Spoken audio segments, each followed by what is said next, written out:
We are on part 3 on the Spark AR part. This part I think is fun. This is the part that you've been working on this whole time to get ready. We did the blend shapes in part 2. We prepared the files in part 1. Now it's time to get it into Spark AR and make it happen, right? Make the clone filter. So I'm going to move my face over here because it just makes a little more sense to have my filter, my clone avatar. This thing...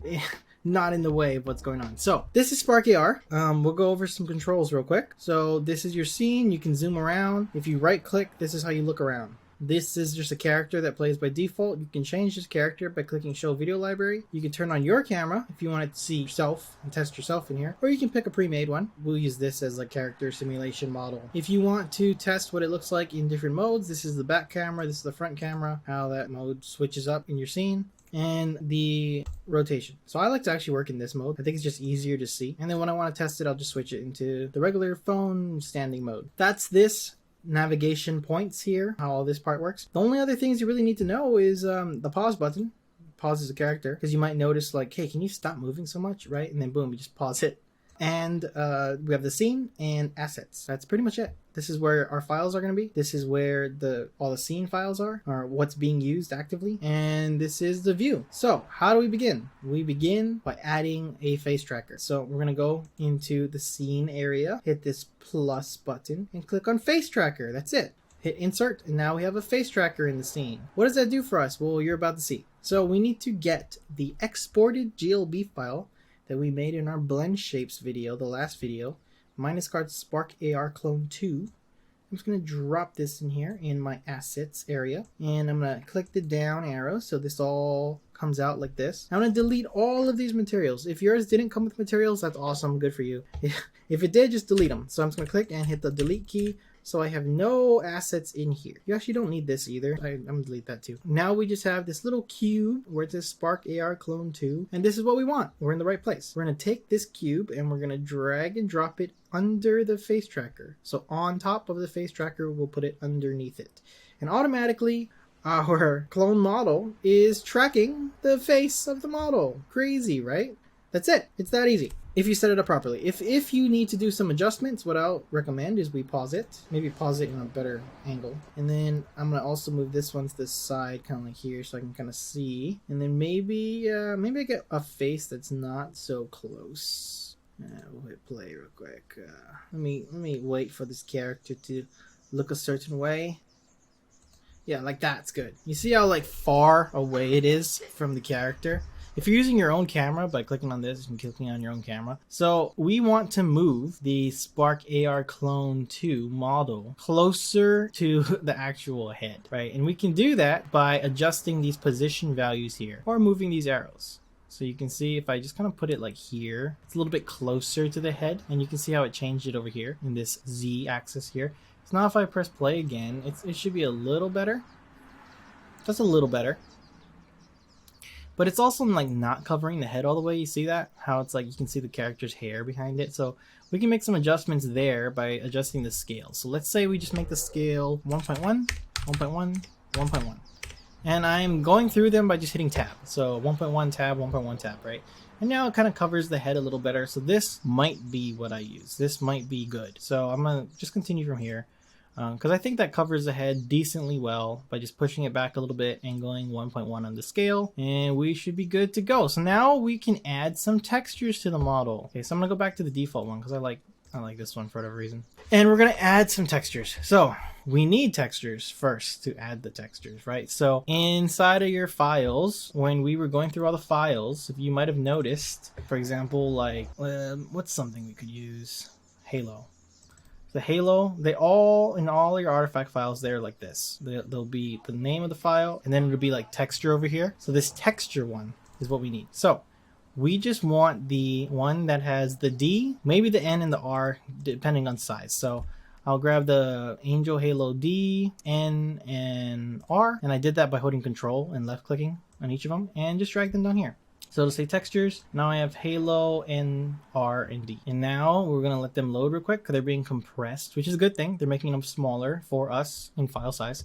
and we're going to go to the object here on the top left. We're going to click on Halo, and then you're going to see here on the left side of the screen we have a materials tab, and if I click on this and I go create new material, I can now click on the material down here at the bottom left and call it Halo. So we're just going to type Halo for the name of the material, and here at the top right you can see it says texture, diffuse, choose file, right? So if you go like this, then you can go and find your halo, or because we already dragged it in here, we can go and click this little box and just pick Halo D for diffuse. Boom. There you go. You got your halo in there. Now we can see about the N and the R. Maybe that helps, maybe it doesn't. It's a situational. It's up to you as a creative to figure out what you want. For normal, that's N. We click on normal, we click on this and click Halo N. And then if that does something, awesome. If it doesn't do anything for you, then I don't think you need it. If you can't see a visual difference, don't add it, because it's not providing you any value really. It's just making your file size bigger for no reason. And then the one that would be your roughness falls under specular right here. In this case, roughness. And then you can adjust the smoothness of it a little bit. It's usually not specular. It's kind of weird that in this case it is under specular, but this is what's reading your roughness in this specific shader type mode, right? It's not really roughness, but in this case it kind of is. But usually if it doesn't provide you much value, because I don't see much value in the normal in this scenario either, you don't really need it. So let me see, I'm gonna toggle off specular. I mean, it adds a little bit of a shine. So I'm actually gonna try remove the texture and also just turn on specular without it, and then just add color, and then maybe we'll add white. Pull this up. We'll add a white light kind of, and then that's kind of cool too. Or it's got a little bit of like a white gloss shine on there. So that could be a cool option if you're into trying and testing out what would be cool for your clone. Maybe that, maybe something like that. Maybe more subtle, like a 2. Maybe that's cool. Add a little bit of gloss to it, or you could just not if you don't think it's necessary. But I think it's a little bit nice with that little bit of a shine like that. Maybe, yeah, 1 or 2 just for a little bit of gloss like that. Like, that's kind of cool. Maybe I'll keep that. And then the normal, just test the normal. The normal added a little bit of a bump. You see that? The little gem there. So okay, I think the normal is valuable in this one. So this is my halo completed. So we're just gonna go through each of our files and do exactly that. So for what else do I have in here? Obviously the face. Okay, here's where we didn't do it in video 1. We were testing with the regular skin because we're gonna apply DNA to this model here. So if you have DNA, if you don't have a human, you're going to use DNA instead. So here I have the textures for an angel DNA, and I'm going to actually just throw in the N and the E. These are the 2 I think are necessary. And I am going to grab the human as well. Character, texture, human. Yeah, there we go. And grab the human as well. Throw that in there too. And you know, for the sake of the video, for learning, I'll also show you why I'm going to do that by throwing in the angel DNA D as well. So this is the reason why, and I guess I'll move here now because now there's pictures here.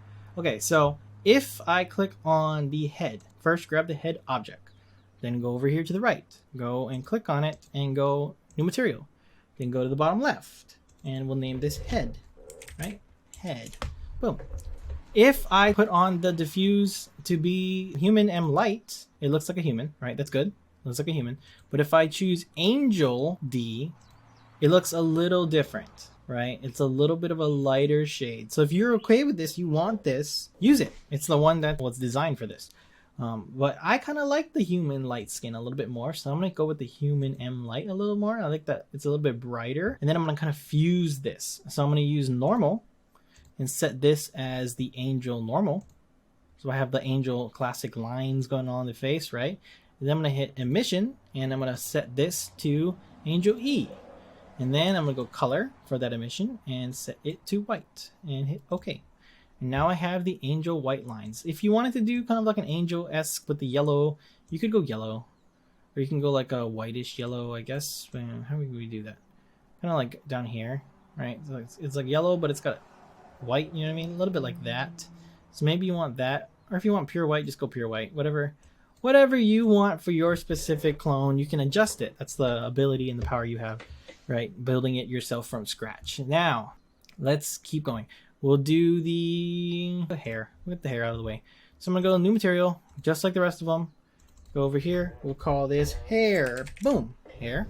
And you can see here, for my specific clone, I'm using whitish gray hair. I have white gray hair for this clone avatar, right? So I kind of actually don't need hair textures. So if you have hair that you can replicate using just the color, I would recommend doing that because you're saving space without having to add more image textures to your scene. Because my hair is white, it's not really going to do anything by adding white hair, right? But what will do something is adding a normal. So if I go and I add the, I'll just show you. We'll go into where the heck are they? Hair white, texture.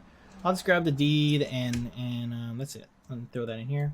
And I'll show you what I'm talking about. So if I go to the hair model, hair, and when you scroll down here, click the hair, and I go diffuse, just like how we did everything else, and I set this right here to F white stylish D is the name of my hair. If I click on that, it just kind of turns gray. But like, if I didn't do that, I could have also just made that gray and not wasted all that space. You see what I'm saying? Right? Because my hair is really neutral color. I don't have combinations of colors. It's just one color. Hair. White in this example.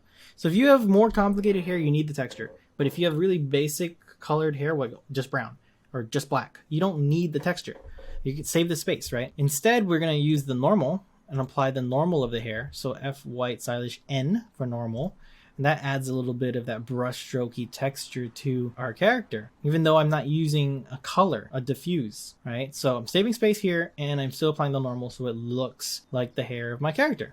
There you go. Now you have hair completed. Your halo's good, your hair is good, your face is good. We need to do the eyes now, the eyes. Okay, so we'll click on eye left and we're gonna go material and we're gonna go create new and we're gonna just call this eye. So at the bottom left, we're going to rename this to eye. And you can see here the left eye is done. So I'm going to click on the right eye. And I'm also just going to set this to eye. So now both the left eye and the right eye are set to the material eye. That's it. Now under the eye material, we're going to add the texture of our eye. So the eye texture that I have is angel eyes right here. And all you need is the one that's D. And the genders don't matter, they're the same thing, right? So here we go, angel yellow D, and we're going to go and click on eye and go texture and hit angel, where'd it go? Yellow D. Boom, look at that, my clone eyes are there. The model is pretty much visually done. Isn't that pretty cool? You've successfully put together your clone head's textures onto your model. That's it. It's really not that hard. It's pretty simple. Anyway, if your eyebrows and your eyelashes are still separated files, like you didn't join them, like in my blend shapes video, that's fine. All you would have to do is click on the eyelash one and go like this and set it to head. So you would set the eyelashes and eyebrows to head because that's what I kind of recommended to do in those videos. And then they would get the color. Or you could not do that and just make them black. It's up to you, however you want to do it. But I also combined them inside of the last video, so that's why they automatically turn black when I was doing the head, because they are part of the head model inside of this specific video. Okay, so boom, we have our clone here built. Did we do the mouth? We didn't do the mouth. Missing the mouth real quick, sorry. Boom, create new material. It's the same process, guys, over and over. And we're going to click on it and rename this to mouth, and then open up the files, clone files. Mouth, right there, boom. Texture, mouth D. And that's all we need. Throw the mouth D in there and go down to mouth and texture and mouth. Boom, there we go. I know you can't see it because it's there. There it is. Yeah. Anyway, your clone is assembled. You have the textures applied to your clone, all added in there. This part of the video is done for Spark AR. You have everything assembled. It is lined up correctly. Technically, it is a working clone filter, but that's not the end of it. In the next video, we're going to do expressions. I built a quick little snippet. It's called a patch in Spark AR. So in that video, you're going to download that patch and you're gonna throw it inside of this project file that we're at right now, and we're gonna apply all those expressions using patches, okay? But now, as of right now, your textures are all set up and your clone is all set up, and you technically have a working filter, right? Okay, cool. So in the next one, we're gonna talk about patches for Spark AR.